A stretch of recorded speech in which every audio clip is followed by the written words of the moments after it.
Okay, so this is basically what you're going to receive. You have a stout square box. That is going to be your base. Then you're going to have that long skinny panel one. That's all your glass that's in there. So obviously you want to be really careful with that one.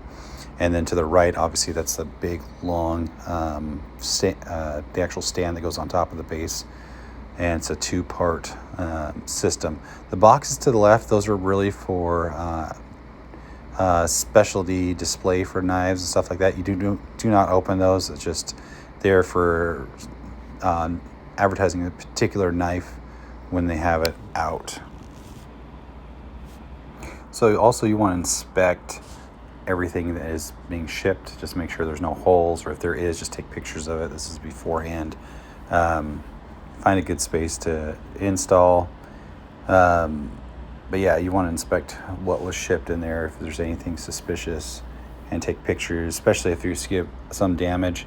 And as you open up, take a picture of it. Don't open up all the boxes right now, really, just when you need it for the glass, and kind of as you go. And it's pretty straightforward once you get started.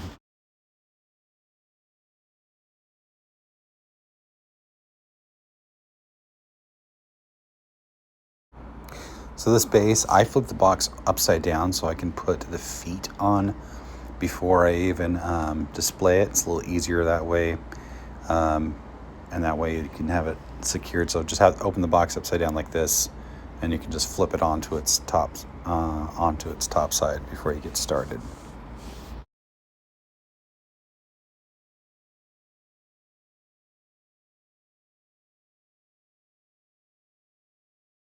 All right, this install is pretty straightforward. You want to open it up, inspect, and make sure everything's good. Take some pictures beforehand, but separate these two products and lay it on its side. It's going to be easier to set up later.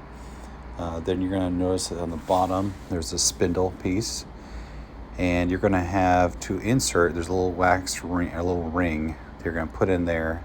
You hold it up, slide it through. You can tap it with your hand, so you can cinch it up, and you just screw in the full holes on that one. Then you can stand it up, and you're going to make sure you put this glass cap on there. And there's going to be washers you want to put underneath there, so that way the glass is technically separated from the metal, and then you'll put the screw down. You can see how you can thread it in. Just push it in with your finger if you have something thin. And on top you have the spindle that you're going to line up both the holes. It's a little harder when I was doing one-handed, being my own cameraman.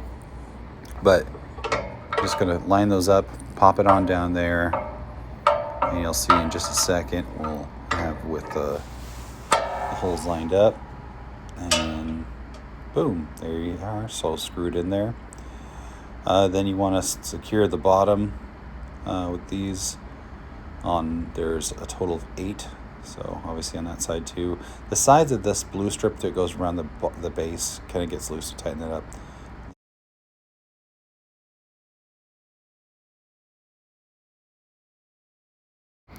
Yeah, so on these glass pieces, you want to just make sure that there is, if you look at the holes, you kind of see that they kind of have a bezel to them. They kind of flare out. You want to make sure that the widest point is on the outside.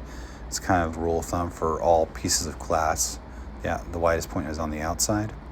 And then on this one, it's going to go, you have the metal, you'll have a plastic strip, and then you'll have a washer with a screw. I always put like one on the top and one on the bottom. These side pieces sit on the little shelf there. You'll notice that they kind of sit on a shelf, and then you can secure all the rest of them. But here's that little plastic piece you're going to put on there. And of course, here's going to be the washer you're going to put on that screw. All right, on these glass doors, it's definitely a two-person job to install them. I always put the handle on there. It's easier to work with them. If you have the handle, of course, you're going to have the two washers outside the glass on the handle. And make sure, again, you're looking for a specific way that all those holes kind of, again, are flared out. They're bigger on the outside. And don't be mistaken, these doors are all exactly the same, so you have to have both of them match up.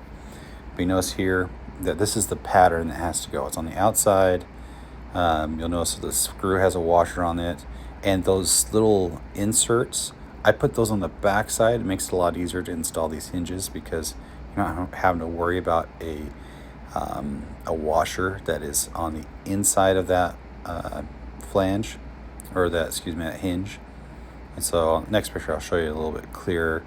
You can see right there, all you have to do is, because you have that little insert on the back, now it's a little bit tighter, but they do fit, they do work well, and they do not fall out. Same thing goes with, but on the outside of the actual stand itself, where the hinge is going to attach to, you can put those little inserts on the outside. Again, it's to make it easier when you put the hinge on there. And then we're going to look at